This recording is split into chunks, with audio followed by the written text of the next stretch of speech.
everybody, and welcome back to the KK Zone. As always, I am Kara Kaufman. I am coming at you on Friday afternoon in the middle of a very big week for the Yankees. They just finished a 4-game series against the Tampa Bay Rays, so we're going to talk about today, and they're about to start a 3-game series against the Boston Red Sox, which we'll talk about later in the week once it happens. So, Yankees playing the two teams directly in front of them in the standings, both division rivals, both heated rivalries at times, counts as a pretty important week in Yankee land. So, talking about the last 4 games, I don't know about all of you, but after coming off a 3-game sweep by the last place Tigers, didn't feel great going into a 4-game set against the Rays, who have owned the Yankees in the past 2 years.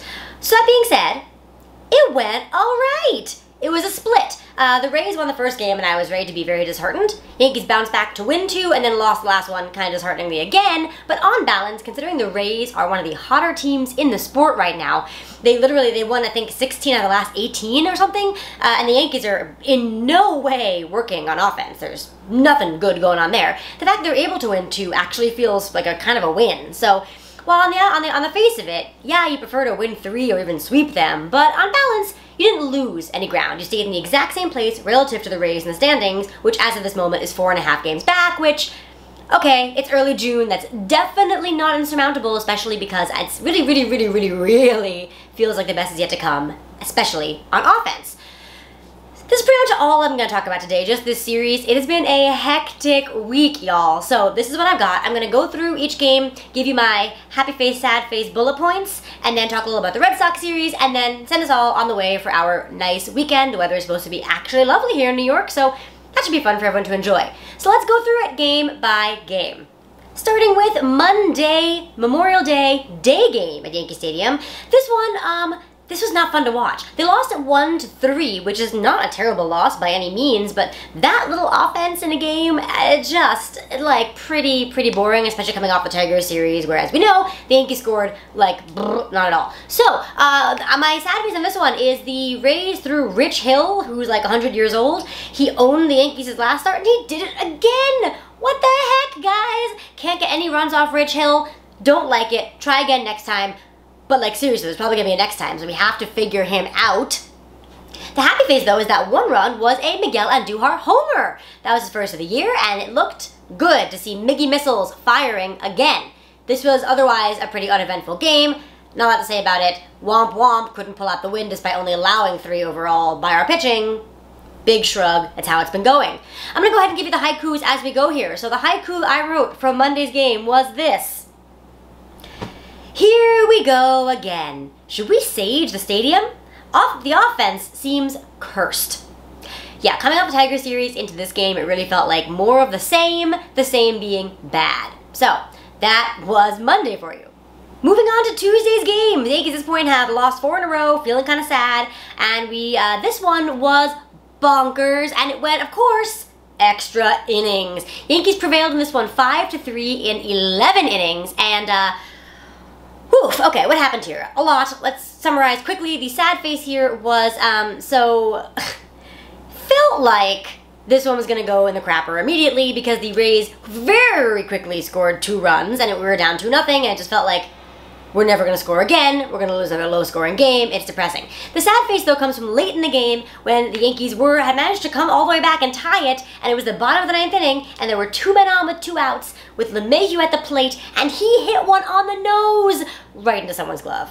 That just felt like the apotheosis of all the frustration we've all been feeling. Just like, we got everything we need right here, and it still didn't work, at which point I thought, well, it's over. We're not winning this one, folks. But hey, we did. I mean, first of all, here's this. Herman started this game. He gave up all 3 of those runs, but hey, on 3 hits. And then the bullpen came in after the 5th inning and went 6 hitless, scoreless innings. So the Yankees pitching held the Rays to 3 hits on Tuesday night.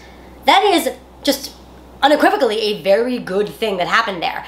I mean, ultimately, the first 2 runs in our comeback were the bases loaded. Judge walked in a run. We'll take any we can get at this point. And there was a wild pitch from Glasnow. Also, it was against Glasnow. Glasnow's been great, so the Yankees coming back against him after we got down early felt really encouraging.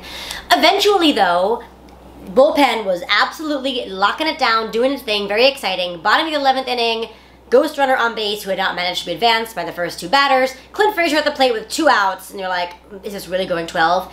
Nope. Clint Frazier saved today with a bullet home run to left field.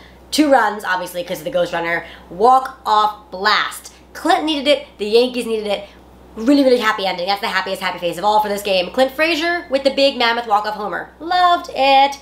The haiku for this game, you might imagine what it is. It is this. Frazier walks it off! Boy, did the Yanks need that one. Beat the Rays? Feels good. Yeah. They needed it badly, and it took so long to get there. 11 innings, but finally, a big hit at the time it was needed. A timely, important, game-winning hit. That was a really, exciting game. The kind you felt like might spark the Yankees to go on a little run here, win some games. Would it?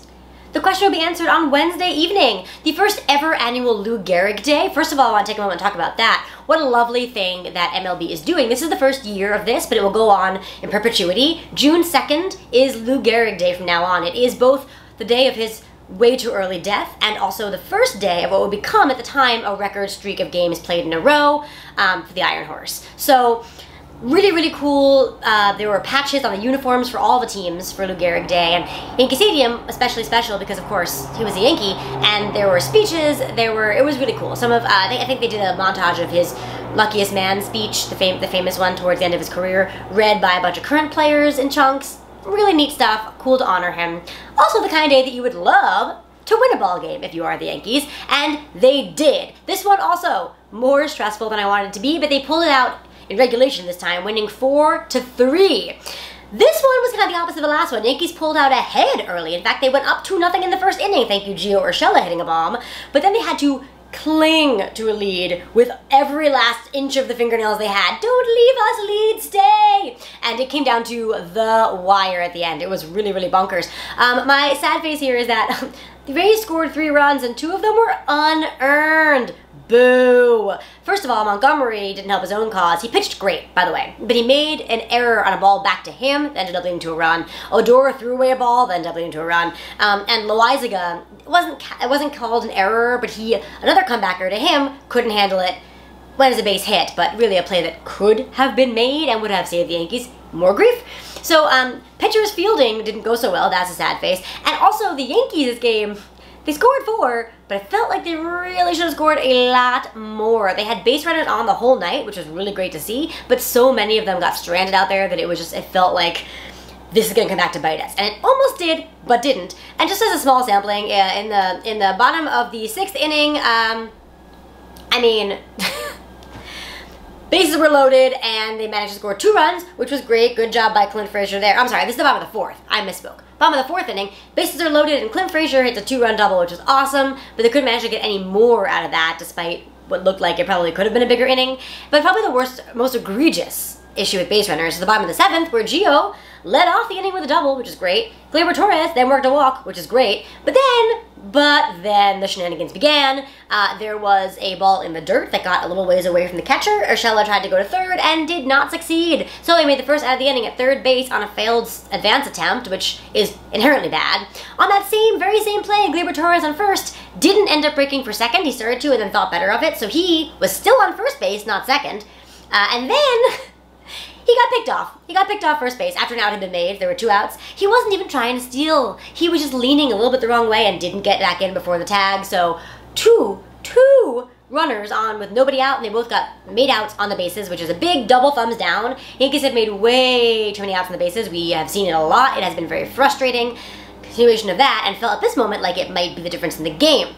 Fortunately, my happy face is, first of all, Montgomery was great. If Montgomery is going to do the thing where he pitches the best against the best teams, I'll take it all year long, Monty. Thank you very, very much. He had his best start of his career against the White Sox last week, and this week against the Rays, biggest division rival, he was really, really, really good. So, thank you, Monty. Be a big game pitcher, and we'll love it forever. That's the deal. That's how it works in Yankee land. Thank you very much. And the other thing was the rest of the bullpen. We only had to get 3 innings out of them this day, but it was again Loizaga, Green, Chapman, all pitching on back-to-back days because with the crazy extra inning situation, everyone was pretty much tapped, and they got the job done. Now, Chapman in the 9th made it very scary. His outing went like this: walk, walk, which is the first outing all year. He's like multiple batters. And the fastball started out 96, 97, which when I see that first pitch, 96, outside the zone, I'm like, uh-oh. Because normally if he's not up at his normal 99, 100, something slightly out of whack mechanically, which causes a velocity drop and also the wildness. So he walked the first two guys, and I thought, yep, we have a 1-run lead here. It was 4-3. This is not so good. And he was kind of wild of the next batter until he finally got a strikeout. This was very exciting. Then Ji-Man Choi with the at-bat of the night had lefty-lefty, an incredible plate appearance against Aroldis Chapman, who had by that point found his velocity and his location and came through with the big strikeout on the wipeout slider to get the second out of the inning, and then a harmless ground out. But important to note, this ground out went right back to the pitcher. Well, it was the third attempt by a pitcher to field in this game and the only successful one. Thank you, Aroldis Chapman. Made a pretty nifty play to, I think it was Meadows he got for the final out of the game, and we all heaved a gigantic sigh of relief. So Laughing About Haiku speaks to my feelings on this one, and it was this. That win was stressful. I'm glad they got one for Lou, but I am exhausted. Yeah. I watched the whole game, and I was really happy I did because of how it came out, but I just felt like I was waiting for calamity the entire time, which is a very stressful and tiring way to watch a game. That said, the Yankees got it done, won 2 in a row against the Rays, was very, very good to see. A happy Wednesday, if rather a stressful one. Alright, series finale, Thursday afternoon, weird afternoon game in the kind of gray and drizzly Bronx, but Gehrig Cole's in the mound, so I think you've got a pretty good chance to go ahead and win the series, but I'm going to tell you right up front, that did not happen. Yankees got humiliated in this one 2-9, and it was actually 1-9 for the later innings till a late run scored. So 1-9 is not how you want to do it, especially with Gehrig Cole on the mound. So sad faces, Gehrig Cole didn't have his best stuff. He just didn't, but he wasn't terrible. And on the other side of the equation, Ryan Yarbrough, who has been an opener, he has been a bulk guy behind an opener, pitched the first complete 9-inning game for the Rays since 2016, which is, I mean, that's kind of mind-blowing because they just don't have guys who do that. Their bullpen is one of their big strengths. It obviously was also tapped by the way the week had gone with the extra innings game, fewer days off, etc. But Yarbrough, 9 innings, career high in pitches. He was over 111. I don't know what it ended up at. Crazy. There are two things that happened here. First of all, the Yankees offense went back to sleep, so that did not help drive Yarbrough out of the game. They did not give very competitive at-bats for most of the game. The other thing that happened, and you're not going to hear me complain about umpiring very much. I think every team can nitpick and see calls not going their way, and it just feels like on balance it usually works out. Oof, guys, this game, I'm just going to put this here. This is a great Twitter account you should follow, Umpire Scorecards. Look at this. This is crazy. This is basically showing that the Yankees were incredibly screwed over by this umpire. And here's another cool photo. This is side-by-side of Yarbrough's pitches versus Cole's pitches. And you can see the pitches that were called for and against Cole were pretty much correct. And yeah, he may have wanted some of the ones that were kind of borderline that he didn't get, but it was a reasonable strike zone. The strike zone for Yarbrough. Look at this. Look at all of those pitches off the plate called strikes. I mean, the Yankees need to hit more, so that's number one. They shouldn't be in a position where the calls are going to make a difference, except early in the game when it was still, I think it was only 2-1 Rays at that point, Clint Frazier was at the plate with 2 men on base and only 1 out, and he had an at-bat in which there were 5 pitches thrown, and 4 of them were off the plate, and yet somehow he had a 2-2 count and called strike 3, the only strike of the whole bunch, was the last pitch of his at-bat. It was pretty rough to see, even in real time. You're like, those are not strikes. Those are not strikes. Oh my god, he struck out instead of walking. Total game changer. Anyway, that's my rant about that. It was unfortunate, but also the Yankees need to score more, and, you know, Gehrig Cole's not going to be his best self every single day. So, wompity womp womp there. I will find a smiley face for you, though, and it is 2. I have 2. First of all, in garbage time, Brooks Kriske, who's barely gotten any Major League time, but was up because of the bullpen use situation, pitched a scoreless inning in the 9th. That was really cool to see. Good job by Brooks.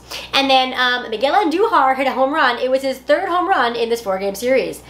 Yeah, that's pretty good. So Miguel Andujar officially back with the bat. Love to see it. Also, for what it's worth, he's looked pretty okay in left field. Like, he's not going to win a Gold Glove out there or anything. He made a difficult catch, and yes, he probably made it more difficult by his own positioning and lack of fluidity out there, but he made a cool one right up by the wall that I thought saved a run late in the game, so I thought that was nice.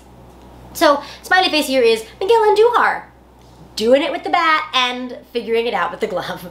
So yeah, that was Thursday's game. As you can tell from all of this, that resulted in a loss, win-win loss. So a win sandwich with the bread being losses. I mean, would you rather have won 3? Definitely. Do I feel overall mostly okay about how the series went? I do. I think this was okay. Yeah. In conclusion, sure. Oh, I forgot the haiku for the last game. Okay, here it is. It was this. When an ejection is the most exciting line in the Yanks box score. Because I neglected to mention that after this crazy strike zone, which, there were complaints. There were definitely complaints. Aaron Boone, at one point, I think it was during a pitching change, really decided it was time to have at it with the home plate umpire. He got obviously ejected, but he got his money's worth. He had a lot to say, and to be fair, it did screw over Gerrit Cole and the Yanks in a time when they really don't need any help not scoring, so I get it. And as usual, hopefully that kind of passion will inspire the Yankees to continue to do better. Okay, one last note from this series. You can tell the Yankees know. They know, of course they know, they're not hitting the way they ought to be hitting, and it is manifesting itself in some very visible frustrations in the dugout. I talked last week about how Gleyber Torres was mad about his defense and was beating up his glove. Well, this week, DJ LeMahieu, yes, DJ LeMahieu, Le Machine, the robot who doesn't show emotion. In this last game on Thursday afternoon, he first of all, after he got called out on what was legitimately a strike, but there were other pitches around that at bat, and of course other bats in the game that weren't, he turned around after being called out and had some words with the umpire, which he almost never does, and then he went back to the dugout and started slamming his batting helmet around, which you never see from LeMahieu. So what that says to me is that the guys are just getting really fed up with not performing, and hopefully what that does is light some kind of fire, and maybe they'll have a great series against the Red Sox and everything will be great. This is my hope. Speaking of, the Red Sox series coming up starting tonight on Friday. They play Friday, Saturday, Sunday, all night games against our biggest division rival. Side note, I actually think the Rays at this point are our biggest division rival, but it's Red Sox Yankees. It's always a classic. So I'm actually going tonight, Friday night. I'm very excited to see how we do. But ultimately, now that the Yankees haven't lost any ground against the Rays, the first place team, the goal against the Red Sox is the same. Win the series and don't lose ground against the Red Sox, who are currently, I think, 2.5 games ahead of the Yanks. So, I mean, sweep them and you leapfrog them, but that's a lot to hope for. So at least, like, win 2 out of 3 and don't end up further behind than when you started. So, that's the goal. We'll see how it goes. Yeah, check out my preview I did of the Red Sox with Red Sox fan Matthew. I think you'll learn a lot. I learned a lot. And it should be a really fun series. Looking forward to it. Okay, I'm going to wrap it up right there because I have to get ready to go to the stadium. Yay! So excited! And I will leave you, though, with this quote, which I feel like is appropriate for the series past, the series coming up, and just this week as a whole. It is Stephen Sondheim from his musical Anyone Can Whistle, and it is this. Tilt at the windmill, and if you fail, you fail. Yeah, tilt at that windmill. Look at that giant, scary, monster-looking thing, and just go right at it, Don Quixote. Just go. And in this case, the Rays have been a menace for the Yankees the past 2 years. The Red Sox, not as much, but they are ahead of us in the division, have been playing better baseball than we have. These are the guys you gotta go at, and you have a chance to go at them. With the Rays, mixed success, but overall, you know, they didn't lose ground. That's the start. Against the Red Sox, do the same thing. This is fighting the big bads. It's time to do it and start to make your move in the division and play some better baseball. Let's score some runs. That's what I'm gonna yell tonight at the stadium. Score some runs. Maybe you'll hear me on TV, probably not though, because I'm pretty high up and I don't scream that loudly. But in any case, looking forward to a great series against the Red Sox. We'll have a lot to talk about, I'm sure, when it's all over. But tonight and always until then, go Yanks.